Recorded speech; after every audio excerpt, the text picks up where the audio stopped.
সলেমানি মোহাম্মদী খাবনামা রাশিফলের যে বইটি দেখতে পারতেছেন, এই যে দেখেন রাশিফল ভাগ্যলিপি ও পাথরের গুণাবলী। বইতে আছে খাবনামা, রাশিফল, হস্তবিদ্যা, এরকম অসংখ্য বিষয়, যেমন বিছা রাশি, মধু রাশি, মীনা রাশি, সিংহ রাশি, নারী রাশি, এরকম বহুত কিছু আপনি পাবেন।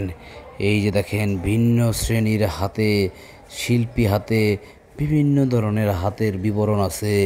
আপনি যদি হস্তরেখায় নিজেকে পণ্ডিত তৈরি করতে চান, তাহলে আমি বলবো কবিরাজ ভাইরা যারা আছেন, কবিরাজি করার সাথে সাথে আপনারা এই হস্তরেখার বইটা নিয়ে যদি আপনি কিছুটা পড়াশোনা করেন, আপনি হয়ে যাবেন হস্তরেখার উপর একজন বিজ্ঞ পণ্ডিত। মেষ রাশির উপরে কি বিষয় আছে সেগুলো আপনারা এখানে পাবেন। এরকম অসংখ্য বিষয় আপনারা এই সলেমানি হস্তরেখার যে বইটি, এর মধ্যে আপনারা পাবেন। কিতাবটি নিতে অবশ্যই স্ক্রিনে দেওয়া নাম্বারে কল করুন।